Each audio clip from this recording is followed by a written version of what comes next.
zegoen programatuta Gasteizko jabetze feministarako eskolan, baina antolatu dute Sorginenea taldeak eta beraiek etxe honetan, emakumeen etxe honetan, biok partekatzen duten honetan. Orduan, badakizute hau streamingean emititzen dela baita, eta oso horretenok agurra baita da esuentzat. Beti egoten da, badakizute, pertsona bat zein hizkuntzean izterekitako, baina oraingoan ezinezkoa izan da, gaixorik omen dago.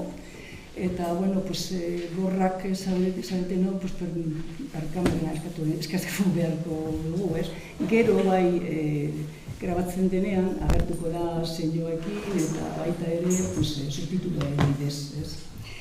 Orduan, telefono badago, gero parte hartu nahi dutenak streamingen jarraitzen dutenak parte hartu bat dut, eta 627-446. Gero berriro repikatuko dugu, galderaren bat egin nahi badaudu duzue. Eta, hori esan da, gaur daukago hemen Teresa Maldonado, bere saritua izan den liburuari buruz hitz egiteko, ez? Bere saria hartu du Euskadi Literatur Entsaio kategorian, eta gainera aurten bingo izan da, 7 sari, 7 emakume, ez? Eta igual norbait harrituko zen, baina gu feministok eta irakurle taletan gabiltzonok badakigu zenbat emakume dabilen azken honetan ikasten eta ondo ikasten, ez? Harritu ez, postu egin gara, ez? Zorionak berari eta zorionak zuri ere, Teresa, zure sariagatik eta liburuagatik batez ere, ez? Sari gabe ere liburua ederra zen, ez? Teresaren feminista kurrikuluma luzea da, ez? Gazte-gaztetik hasi zen Matarazka talde horretan, gero ikasketak egiten ari zenean ere, ibili zen Zorroagako emakumeekin, Bizkaiko asanbladan Luzaroan, Bilboko udalean berdintasunaren emakume kontseilu batean baita ere, urte batzuk, Madrilen ere Carmonarekin egon zen feminismoa sustatzeko edo politika baten zuzendari bezala, egon zen. Eta gaur egun, jarraitzen du oraindik horretan, feministalde horretan, eta feministalde horrek dauka zeinu bezala feminismoa, betiko feminismo erradikalaren jarraipena, eta antikapitalismoa, internazionalismoa, agertzen zaigu baita eskola publikoaren aldeko borrokalari amorratua eta hezkuntza laikoaren alde baita ere, ez? Gero bera formazioz da filosofian lizenziatua. Eta hori dela da, institutuan ematen du filosofia eta etika. Gero, unibertsitatean ere posgradoetan hainbat masterretan parte hartzen du, genero masterrak eta teoria feminista eta horrelako batzuk. Ikusi dut baita ere dagoela emakumeen dokumentazioa biltzen duen zentro batean, Maite Albiz edo, Maite Albiz, eta horre ere izugarrizko lana egiten du, ez. Eta hortik aparte, dago, ez dakizen bat mai inguru, kongreso, talde denetarik, ez da geldi geratzen, ez? Baina nik esango nuke niretzat, esango nuke gehien azpimarra daitekena da bere produzio intelektuala, artikulu pila bat idatzi ditu, bere urte askotan, periodiko guztietan agertzen dira, Correo, El País, Naiz, edo non, En El Salto, eta batez ere Pikara magazinen, uste dut bere artikulu sakonak, luzeak, zorrotzak, baina orekatuak. Beti feminismoa plurala dela kontuan izanik, galderak egiten ditu, eta mahaigaineratzen ditu galderak eztabaidagarri direnak. Nik uste dut erreferentzia dela guretzat, momentu honetan, ez bakarrik borrokan, baizik eta teorian ere bai. Bueno, gero, bere liburuaz berak hitz egin behar du, baina nik, jorratzen ditu gaipila bat, ez? Baina nik, orokorrean esango nuke, bere izenak esaten duen bezala, hizkuntzaz doa, ez? Eta hizkuntza, daukagun ahalmen izugarri hori, gure pentsamentua adierazteko, eta nola pentsamentuak moldatzen du gure hizkuntza, baina hizkuntza berak ere moldatzen du gure pentsamentua, beraz, interesa daukagu hizkuntza hori ondo erabiltzeko, ez?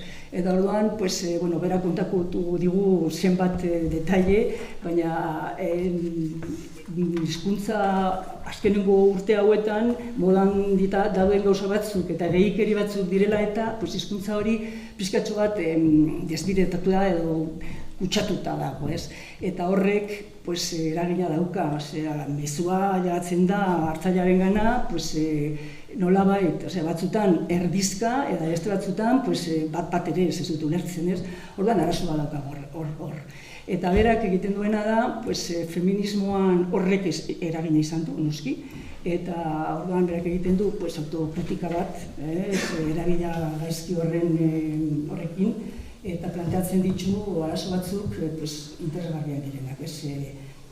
Arazo bat daukagu, gure hizkuntza ez bada ondo llegatzen, ondorioak dira, adostasunera llegatzeko arazoak izango ditugula. Ez dakigu gauza berdina esaten ari garen, edo ez, edo zer. Eta ez hori bakarrik. Batzutan, hitzak erabiltzen ditugu, gezi pozoinduak balira, gurekin aduz ez daudenen aurka jaurtitzeko, ez? Hartu beharrean esaten duena eta ondo argudioen bidez zestatu edo gezurtatu edo kontrajarri, horren ordez egiten duguna da geziak mesurariari.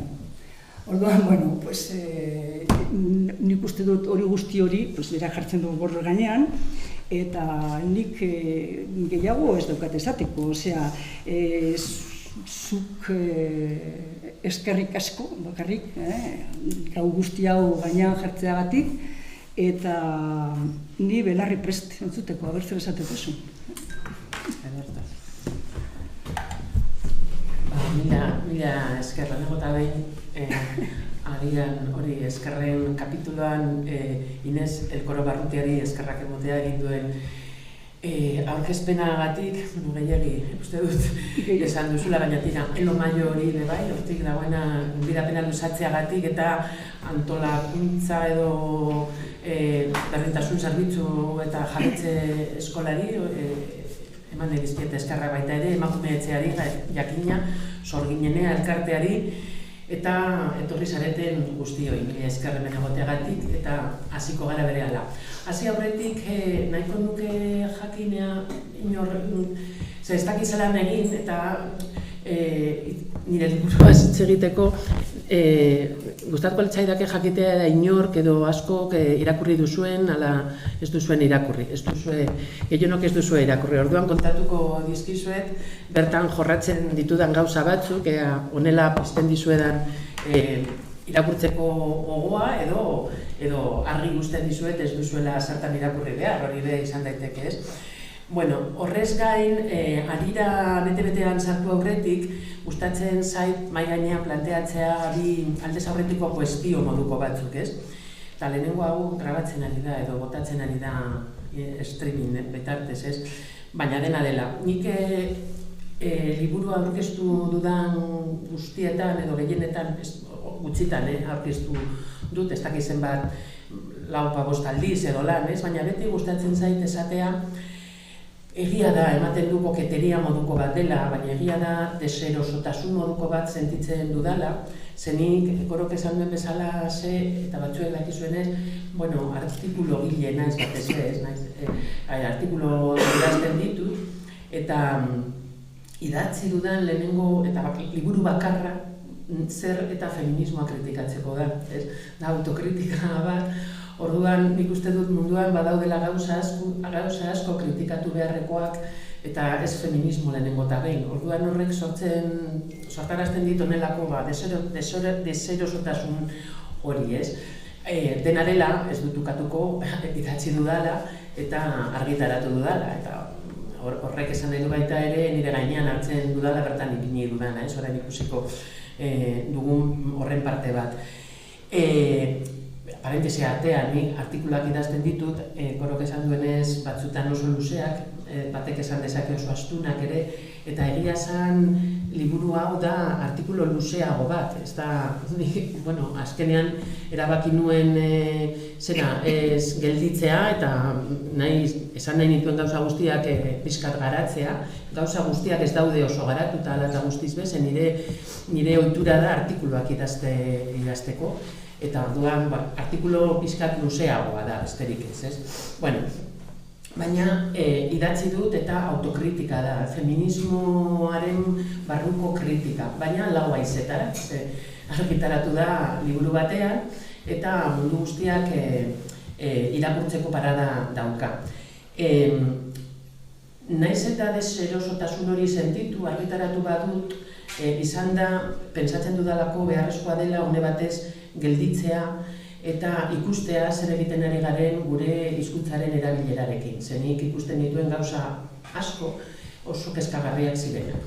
Eta dudan, hobe dugu guk geure burua kritikatzea, beste batzuk guk kritikatzera etorri aurretik.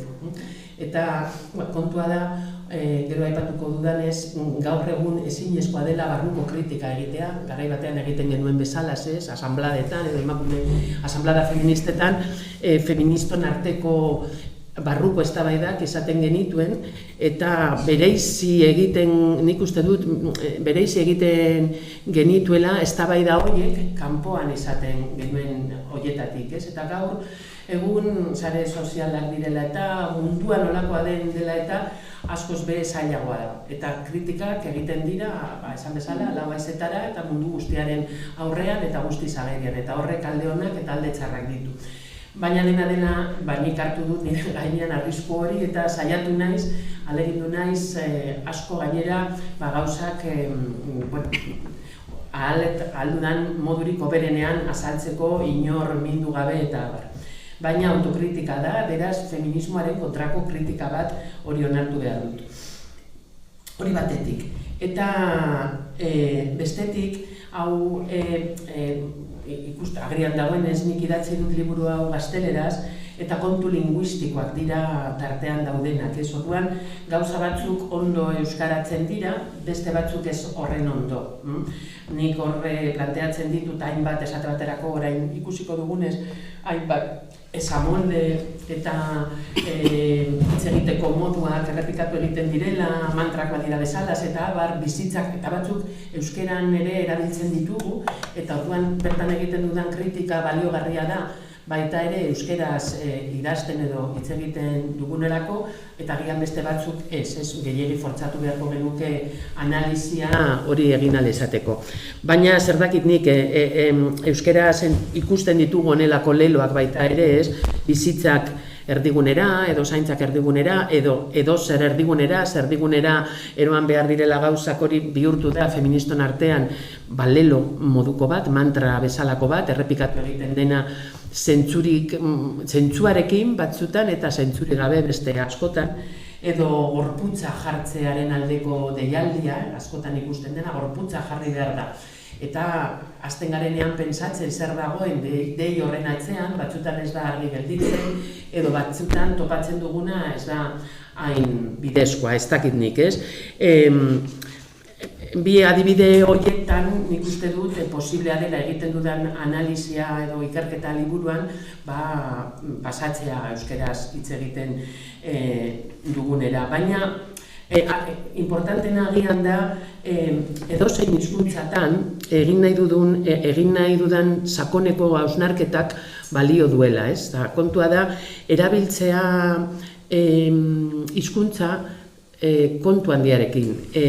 Ulertzen hizkuntza dela baliabide bat elkarren artea ulertzeko edo gure pentsamendua adierazteko, ez pentsamendua izkutatzeko. Batzutan ematen du pentsamendua izkutatu nahian esaten ditugula gauza asko. Bueno, orduan bi aldez aurretiko kuestio horiek emai gainean ipinita arira, orduan, ez? Orduan, nik feministok egiten dugun hezkuntzaren erabileran hainbat joera identifikatu ditut, nire ustez geldiarazi behar direnak. Edo gutxienez, nik nahi dut ipini mai gainean eztabaida edo hausnarketa gutxieneko bat, horien inguruan. Jakina hau da, hausnarketa guztiz irekia, eta irekia zentzu guztietan edo gutxienez bi zentzutan, ez? Irekia nik ez dudalako esango azken hitza, nik esan dut ikusi dudana eta kezkatzen nauena, ipini nahi izan dut mai gainera, baina hor dago, eztabaidatu izateko, eztabaidatu behar bada, edo kritikak entzun nahiko nituzke, eta barrez, ez dut nik azken hitza esan nahi. Eta lehen esan dudan zentzuan, bebai, ez? Gaurko eztabaida guztiak irekiak dira, definizioz, ezin da ezarri eremu bat, barruko eztabaida bat egiteko, eta lehen esan dudanez, horrek alde onak eta arrisku batzuk ere baditu. Hizkuntzaren erabilera nire ikuspuntutik ez egoki honetan, ikertzen edo ikertu nahi izan ditudan arazoak nik uste dut bi multzo nagusitan sailka daitezke. Biak aipatuko ditut eta gero zentratuko naiz batez be batean, ez? Bi arazo hauek, barkatuko ez dazue, txanabil pixkat erdi eskerrak farmakopeari eta farmakoei ez ditugu aipatuko markak, baina onak direz. Baina badatu eskitu momentu, batzuetan badatoz kitolako.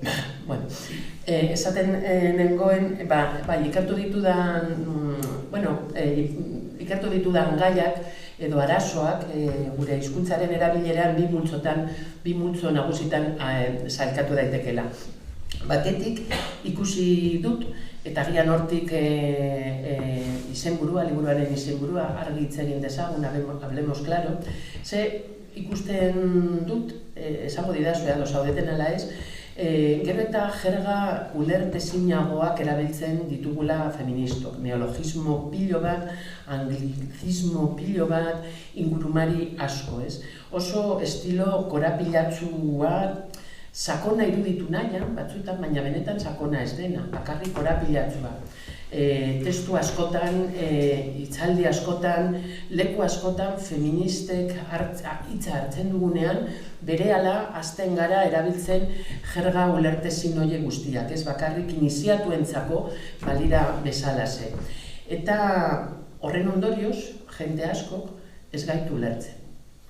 Orduan, feminismoa baldin badauka zerrikusirik eta politika gintzarekin eta politikarekin eta zerrikusi osoa dauka, ez? Berez, izatez, zerrizanaz, feminismoa da politikoa eta beraz, bere lehentasun bat izan behar da ahalik eta jende gehien ulertzea. Hor sartuko da gero erregistroen bereizketa, ez da gauza bera tesi doktoral baten defentsan egotea edo manifestazio baten amaieran komunikatu bat irakurtzea, registro desberdinak erabiltzen ditugu guztiok egunean zehar eta bizitzean zehar, eta batzutan feminismotik idatzitako hainbat kontutan ez dugu bereizten. Noren aurrean gauden, zein publikoa, nork dagoen entzuten eta nork ulertu behar gaituen, ez? Orduan, hor dago lehenengo arazo multzoa, ez, niretzako. Hiztegi arrunta eta ulergarria erabiltzea zaharkina balitz bezala, ematen du, ez dakit, zergaitik erabiltzen ditugu honelako jerga ulertezinak eta abar, gerorako utziko dut, ez zen alderdi hau gehien garatu nahi nuena, egin dizkidaten elkarrizketetan eta abar batez bezariaren ostetik, horretan zentratzen da jente gehiena, edo kazetariak behintzat, zentratzen dira horretan, Hablemos Claro ditzen da liburua eta titulu horrek eramaten du zuzenean arazo honetara. Baina bigarren arazo multzo bat ikusten dut ni bestea aurrekoa edo gehiago kezkatzen nauena, eta da zelan feministok erabiltzen ditugu etengabe oso modu, ez dakit, nekagarrian esaldi eginak. Kliseak, hizkuntza estereotipoak, leloak, esloganak, leku guztietan, baina edozein elkarrizketatan, edozein artikulotan, edozein ponentziatan, edozein askotan, hori da, mugitzen naiz, askotan feministen artean, asanbladetan, bileretan, hainbat honelako kontuetan, eta oso ohikoa da, ez dakit, egitura gramatikal batzuk ikustea, lehen esan duna ez dakit zer, izango da, ala ez da izango. Antza denez, Che Guevarak esan zuen batean, iraultza izango zela ez dakit zer, edo ez dakit zelan izan zen jatorrizko esaldia, baina hortik ezagutzen duzue pasartea 15M izenekoan Madrilen feminista batzuk ipini zuten antza pankarta bat esaten zuena iraultza feminista izango da, ez da izango, eta hortik sortu zen. Enaiz horretan sartu nahi, zer esaten ari gara horretan, hori tratatzen dut pixkat esan nahi, esaldi horrek esaten duena tratatzen dut oso gainetik liburuan, baina kezkatzen nagoena da noraino errepikatuko dugu esamolde egitura hori. Feminismo animalista izango dela ez da izango, animalismoa izango da ez dakizela ez da izango. Bapatean, berez hasten dira biratzen eta ibiltzen gauzak eta paratu ezin niri behintzat iruditzen zaizkit. Orduan, klixe asko, hizkuntza estereotipoak eta esaldi eginak mantrak balira bezala errepikatzen ditugu. Eta hori, lehen esan dudan bezala, aurreko jerga ulertezinen arazoa, baino ez dakit gehiago, baina oso kezkagarria iruditzen zait. Nahiko nuke ondo iruditzen bazaizue, honetan pixkat ipintzea arreta izan ere, leloak errepikatzea, tituloa idazten duzunean zerbait, eta inork hemen idazten, ohitura badauka idazteko, batez behar argitaratu nahi baduzu, bai artikulo bat, bai edozer, tituloa ipini behar diozu. Eta tituloa ipintzea niretzako ez da erraza. Eta honetaz nengoenean idazten, neuzkan hor azpititulo gisa erabilian dituen pilo bat esaldi, hizkuntzari buruzko hausnarketa, baina zen titulo bat eta bapatean etorri zitzaidanean burura Hablemos Claro hori, pentsatu nuen, hori argia da eta hori ipiniko dut. Eta bai, alde batetik ondo dago, ze lehen aipatu dudan lehenengo arazoa hitz egiten du, jerga ulertezin asko erabiltzen bai ditugu, nire ustez, baina bigarren arazo hau nolabait gelditzen da bigarren plano batean, ez da ikusten titulo horretan islatuta, ez dakizelan esan. Eta agian, argi hitz egiteko deia, bada izan baita ere argi pentsatzeko deia. Eta argi pentsatzearekin dauka lotura bigarren arazo hau, leloak etengabe errepikatzearena. Ze, ezin da, ez argi pentsatu, ez kritikoki pentsatu, ezin da pentsatu leloak errepikatzen. Horretaz, nahiko nuke pixkat zentratu, besteaz, beste leku batzuetan egin dut berba, baina nahi izan ez gero sartu algara aurrekoan ere, ez? Ez dakit ezagutzen duzu Emilio Lledó izeneko filosofoa, leku askotatik agertzen da, agure beneragarri da, eta honek esaten du eta oso ondo azaltzen du hainbat lekutan, klitxeak eta hezkuntza estereotipoak koaguloak bezalakoak direla, ez? Pentsamenduaren jarioa eteten duten kumoak bezalakoak. Eta nik uste dut metafora horiek oso ondo ikusita daudela. Errepikatu egiten dugunean, aldez aurretik entzun ditugun esamoldeak, egitura gramatikalak edo kontzeptuak, etengabe errepikatzen dugunean, ez dakiz ere erdigunera, dana erdigunera, oain dana ipini behar da erdigunean. Hori zen metafora bat adierazi nahi zuena, zerbait oso konkretua, azpimarratu behar ditugula hainbat kontu, hainbat arazo, hainbat problema, azpimarkatu lehenengo planora ekarri, modu desberdinetan esan daitezke gauza horiek, eta erdigunera ekartzea edo erdigunean ipintzea zen modu bat, metafora argigarri bat, baina metaforak behin eta berriz erabiltzen direnean gastatu egiten dira eta galdu egiten dute euren gaitasuna irudi bat sortzeko, ez? Eta pentsamenduari laguntzeko. Ezin da pentsatu buruz errepikatzen diren leloen bidez, hori da nire tesia, ezin da pentsatu. Hori ez da pentsamendua eta are gutxiago pentsamendu kritikoa, eta feminismoa jarraitu izan behar du izaten pentsamendu kritikoa. Ez da bat ere erreza hori. Orain gutxi atera dut jakin aldizkarian pentsamendu kritiko irakasgai Galdera Ikurrarekin artikulu bat, hori pixkat artikulu luzea da, hori argitu nahian, ez? Hain zuzen ere nik parentesi artean, dakizuenez batzuek agian oraingo azken hezkuntzaren erreformaren ondorioz, bigarren hezkuntzako filosofia irakasleok eman behar izango dugu edo aukeran izango dugu emoteko pentsamendu kritikoa izeneko ikasgaia. Nik uste dut akatsa erraldoia dela, kriston akatsa, pentsamendu kritikoa ezin da emon irakasgai bezala. Ez dakit ados egongo garen honetaz, pentsamendu kritikoa izan behar delako, hain zuzen ere, ezin da lataratu irakasgai batean, irakasgai batean sartze hutsak bihurtzen du pentsamendu ezarrea, ez da pentsamendu kritikoa, definizioz. Hori izango litzateke beste kontu bat, baina aria berrartuz, argi daukadana da feminismoa pentsamenduaren aldetik, feminismoa gauza asko izan daiteke, besteak beste pentsamendua da, ezinbestean lotuta praxis edo aktivismo bati, pentsamendu politikoa delako, eta errealitatean eragina izan nahi duena, eta errealitatea hobetu nahian jartzen da martxan, baina pentsamenduaren aldetik pentsamendu kritikoa izateko, eta pentsamendu kritikoa guztiz batera ezina da leloak eta esamoldeak eta kontzeptuak errepikatzearekin.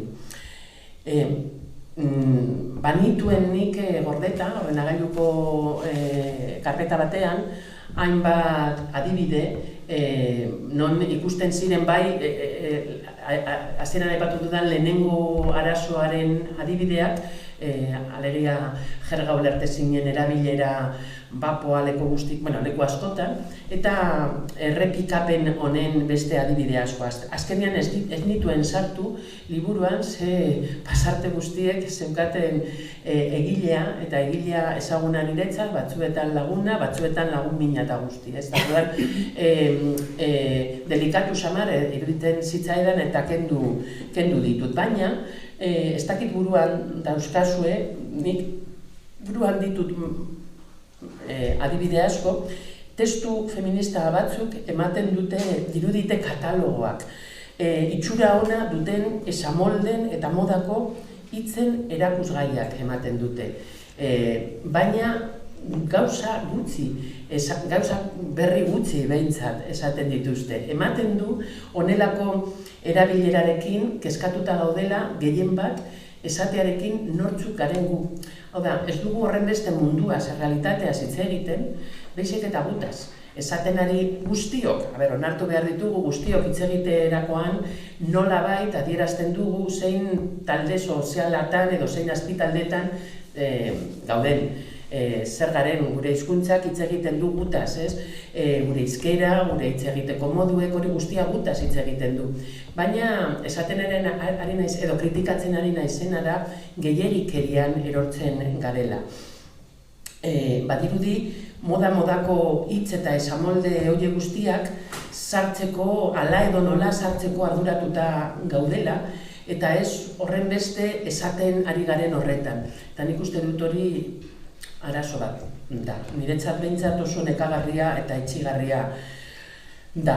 Gainera, mantrak etengabe errepikatzeak, leloak mantrak badira bezala errepikatzea, asko gogoratzen du, pentsatzen badugu, edo asko gogoratzen dio salmodia batik, otoitzari, errezatzeari, eta ez dago ezer pentsamendutik urrunago dagoena, ez? Niretzako kezkagarria da, ez? Feminismoa otoiz bihurtzea, letania bihurtzen ari bagara, edo otoiz bihurtzen ari bagara, esaldi igatuen errezetazio temosoak oso gutxi esaten du gehienetan, oso gauza berri gutxi esaten ditu. Gutaz hitz egiten du, esaten du, hori non kokatzen garen, zein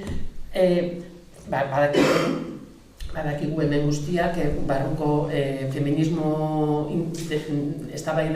barruko eztabaidak prostituzioa dela eta identitateak direla eta hainbat kontu direla eta oso gogorrak izaten ari direla, erduan, segun eta zein hizkera erabiltzen dugunarekin, erakusten dugu zein azpitaldean kokatzen garen, gutaz hitz egiten dugu.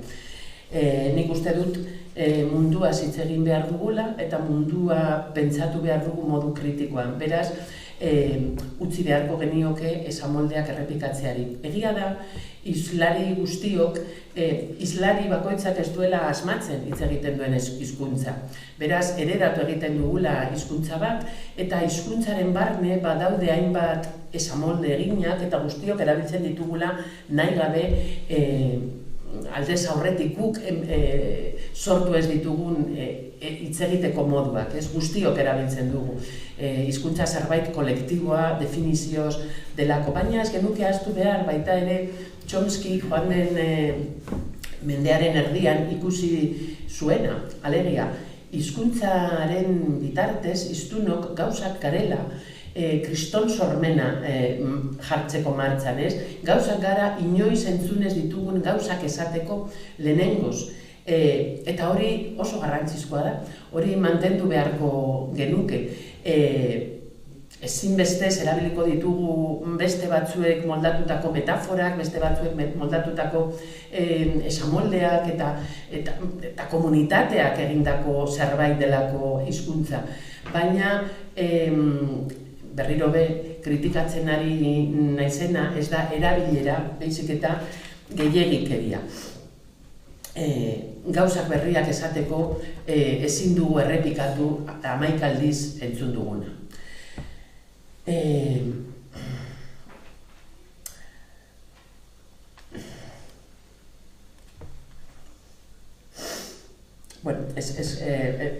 Begiratzen ari naiz, hartu ditudan notak eta erdi esan dago, gehiena hemen daukadana. Sormena, gauza berriak sortzeko ahalmena, hizkuntza guztietan gordeta dagoena, ez genuke amatatu beharko, piztu beharko genuke gure hizkuntzaren erabilerarekin.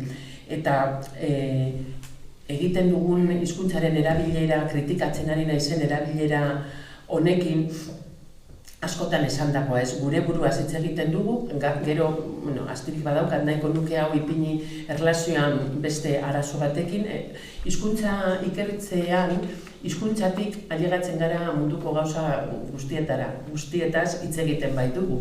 Pentsatzen badugu hitz egiten ari gara, orduan hizkuntzaz hitz egitea da tramakilu bat edo zertaz hitz egiteko, eta ni hizkuntzatik haratago beste gauza batzuk ipini ditut hor aztergai, eta komentatu nahi ditut batzuk, gure munduko ezaugarri batzuk,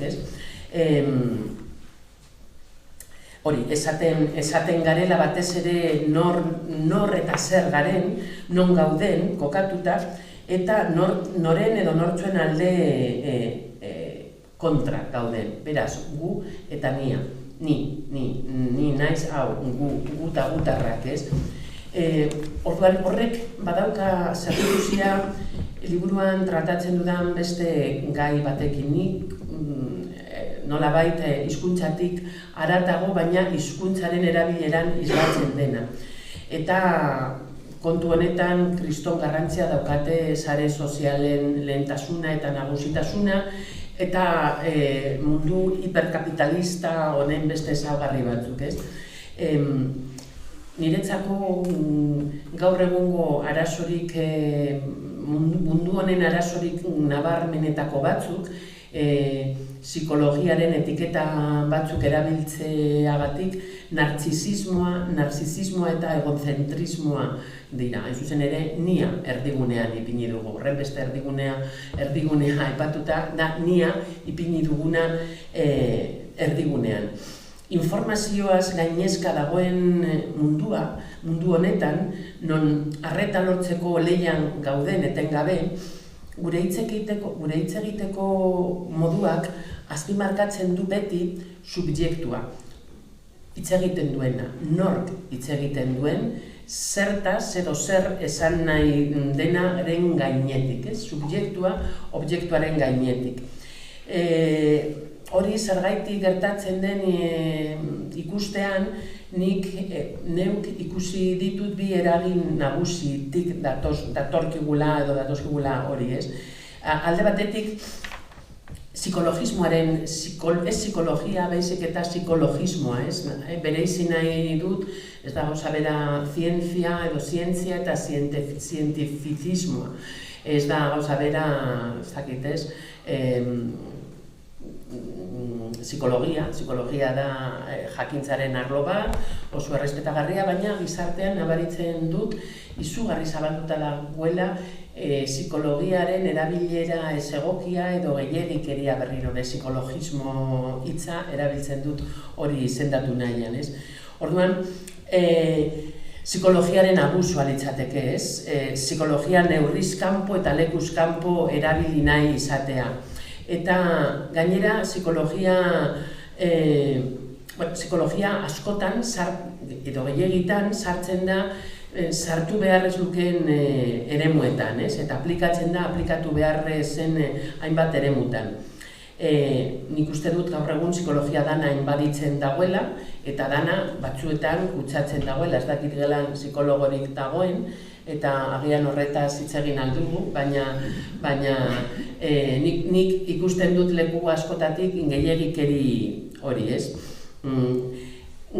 Gainera, psikologismo hori islatzen dena erabilera, nire ikuspuntutik ez egoki horretan, ez da psikologia bat zalantzan jartzen gaituena, baizik ez da kritiko pentsarazten diguna ere, geure buruari buruz bada ere, baina kritikoki pentsatu ahal izatea, ez?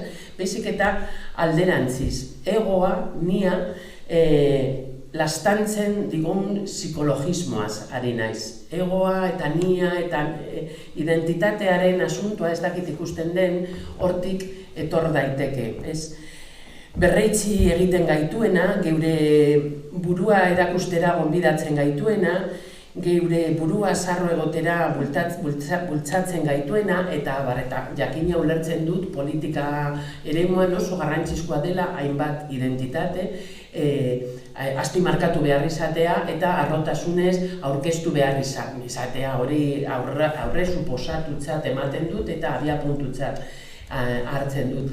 Baina hitz egiteko moduak, gure hitz egiteko moduak erakusten du etengabe hori nia egoa lastantzen gaudela, eta hori uste dut kezkagarria dela, batez ere ikuspuntu politiko batetik. Ze egoa lastandu behar izate horrek oso lotura handia dauka, nire ustez, zerekin eta ez da sistema ekonomikoa da sistema gizarte mailan ezarrita dagoen kapitalismo basatiarekin, eta konsumismo eta abarrekin. Gainera, nik uste dut psikologizismoak aipatu dudan zentzuan, despolitizazioa ekartzen duela. Psikologikoki azaltzen ditugun gauzak usten diogu politikoki azaltzeari. osagarriak izan behar dira, politikoa, pertsonala da, baina lelo esaldi edo horretatik batzutan ondorioztatzen diren ideiak edo sasi ideiak oso kezkagarriak iruditzen zaizkit. Jakina, pertsonala politikoa da, baina ez legoke soberan buelta bat emotea ditxosozko esaldi, feminismo radikalaren esaldi honi eta ikustea zenbat adiera hartu aldituen, zenbat modu desberdinetan ulertu daiteke, ni desde luego interpretazio batzuekin enago batere ados, eta nik baieztatzen dut, pertsonala politikoa dela, baina argitu beharko genuke, ja ez dakigu zer esaten ari garen honekin. Ni hasi nintzenean feminismoan edo orain ez dakizen bat urte zerbait apurtzailea zen, ikonoklasta, zeren eta aldez aurretik suposatzen zena, esaldi hau dator aurre suposizio batzuen gainera egotera, eta aurre suposizioa zen politikoa dela, publikoaren eremuan kokatzen dela, eta pertsonala pribatua dela, eta bi eremu desberdinak direla. Batek esan zuenean, New Yorkeko emakume radikal horiek, Sulamit Firestone eta Kate Millett eta horiek esan zutenean pertsonala politikoa dela, zerbait oso apurtzailea esan zuten. Baina hortik mantra bihurtzen denean, ez dakigu zer esaten ari garen. Ez dakit, esaldiak hasieran gonbidapena zen luzatzen zitzaiguna pentsatzeko, esaldiak berak ekartzen zuen politikoa eta pertsonalaren berdefinizioak. Feminismoak egiten zuen, hain zuzen ere, berdefinitu zer ote den, zer ulertzen dugu politikotzat eta zer ulertzen dugun pertsonaltzat. Zelako eragina daukan batak bestearengan eta abar luze bat, baina orain ja, batzutan, gauza bera da, por cierto, pertsonala politikoa dela esatea eta politiko pertsonala dela, batzutan, esan edut, orain ez dut uste honelakorik errepikatzeak balio duenik pentsamendua pizteko. Aldrebez, pentsamendua eskutatzeko. Aldez aurretik onartu behar dugun ez dakiz zer izkutatu egiten duelako. Ez dakit azaltzen ari naizen. Ikusten dut aurpegi batzuk, bai eta ez. Igual ez zaudetea ados, igual ez zaudetea ados. Bueno, psikologizismo orduan zentzu horretan, zeren eta egia da, pertsonala politikoa dela, nik behintzat onartzen dut hori egia dela, segun eta zelan ulertzen dugun, esaldi horren esan nahia, esan nahi duguna, eta psikologizismo horretan dagoelako, azpimarratu nahi delako denbora guztile nia, eta niaren desirak, eta niaren ez dakizer, eta nia, batez be. Hori da, iturri bat, nolabait esan, nondik, pentsatzen dudanik, sortzen diren hizkuntzan ditugun arazo horiek, aipatzen ari naizen arazo horiek. Eta beste iturri bat, izango litzateke, ez dakitzelan esan, ze hau ere gaur egungo eztabaida askotan oso markatua dago, eta ondo azaldu beharko nukeen, espero dut ondo ulertzea edo bestela pentsamendu postmodernoa da, niretzako, pentsamendu postmodernoa. Badakit, pentsamendu postmodernoa esamoldea hori eskerra, ez bakarrik feminismoan, baizik eta eskerraren barruko hainbat debatetan oso erabilia dela, zentzu desberdinetan, eta ez daukat astirik orain ganoraz eta behar bezala azaltzeko zerrote den pentsamendu postmodernoa, baina esan dezagun oso arinkeria dago pentsamendu ilustratuaren kontrako kritika itzela dela, bi osagai nagusiak dituela batetik, esan dezagun, romantizismo alemaniarra batetik, hau da, eta komunitarismoaren, naiz eta komunitarismoa eta postmodernitatea gauza bera ez izan, baina azken finean da, zalantzan ipintzean, modernitatean, indarrean egondako Lyotard pentsalari frantziarrak izendatu zuen kontakizun nagusiak, los grandes relatos, horiek zalantzan ipintzea, zelan azaltzen genuen mundua progreso baten ibilbidean, gauzak ulertzen genuen marxismoak zen haietako kontakizun handi bat, edo hegelianismoa, edo pentsamendu ilustratuaren hildo nagusiak hankaz gora ipintzea, ez Nietzscheren kutsuak ere edo aztarnak topatzen dira bertan, eta barreta da, hori hankaz gora ipintzea, kuestionatzea erabat oso pentsamendu erradikala eta kritikoa egia eza, baina dogmaren, parentesi artean, dogmaren kritika jakin badakigu bihurtu daiteke berriro be dogma.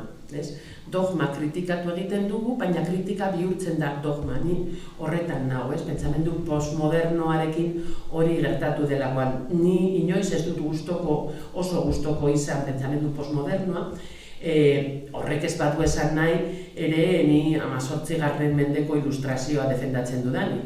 Defendatzen dut oraingo ilustrazio erradikala Marina Garcesek eskatzen duena, edo pentsamendu ilustratuaren nahiko aldekoa naiz.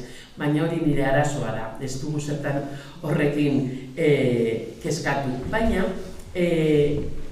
kritika postmoderno horren barne sartzen da ustezko egia eta objektibotasunaren kontrako kritika, ez?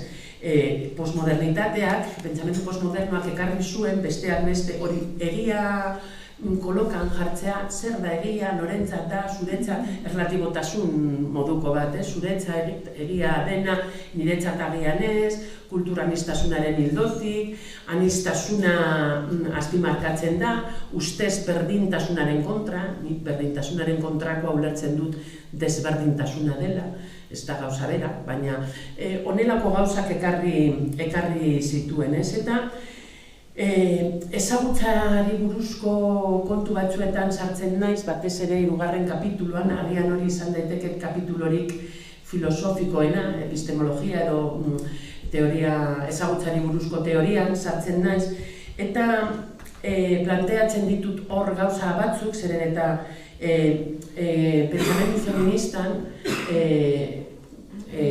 ezagutzari edo ezagutzaren gaineko kritika oso garrantzi handia hartuz joan da, batez be autore batzuen eskutik, Sandra Hardin, Donna Haraway eta hori guztiak oso irakurriak edo aipatuak dira, eta nik arazo batzuk ikusten ditut eurek planteatzen duten kontu batzuetan, ez? Sartu beharko ginateke agian kontu luzetsuago batzuetan, orain honetan ez naiz hartuko, arrazoia eta emozioak oso modan dago, psikologizismoaren ondorioz emozioak erdigunean, barkatuko ez da zuere da broma bat, erdigunean ipini nahi izatea denbora guztia, oso kezkagarritzat hartzen dut. Hau, egingo dut propaganda beste liburu bati buruzkoa, atzo bertan bukatu nuen liburu batena, Eva Illoy izan da, Illuz eta Edgar Cabanasen erakurri diot honi gauza batzu, baina Japigrafia izeneko hau izugarri ona da, ez dakit ezagutzen duzue, emozioen ustezko lehentasun hori agerian uzten du zelako lotura estua daukan neoliberalismoarekin eta abar luze bat, eta hezkuntza lehen egon gara, ez dakite, hezkuntzaz pixkat hitz egiten, hizkuntza arloan kriston kalteak sortu ditu, emotibismo akritiko horrek, kriston kalteak, eta feminismoan ere islatu egiten dira, ez? Baina psikologizismo alde batera utzita, nahi nuen aipatu orduan horre kontatzen dudan kontu ari bat, ez? Konturatzen bazarete, aspaldiko partez, hitz egiterakoan guztiok, ez bakarrik feministok, ez, parentesi artean berriro be, nik hemen tratatzen ditudan gauzak gertatzen dira feminismoan, baina ez bakarrik feminismoan, badaude beste arlo batzuk politikagintzan, kazetaritza, pedagogia, gauza guztien gainetik, psikologizismo horretan, hainbat arlotan, non antzeko gauzak gertatzen diren, nire begirada ipini dut batez be feminismoan, baina ez da bakarrik feminismoan. Baina, harira berrartuz, konturatzen bazarete aspaldiko partez, beti hitz egiten dugunean, azpimarratu behar dugu nondik hitz egiten dugun. Inork ez du hitz egiten jada kariñoz edo humiltasunez, baizik eta kariñotik, humiltasunetik, nondik azpimarkatu behar da, ez? Eta horren ondorioz alboratu dugu zer esan nahi dugu. Importantea da, ematen du importantea den gauza bakarra dela nondik hitz egiten dugun eta ez horren beste zer esaten dugun. Bide horretatik konturatu gabeko hainbat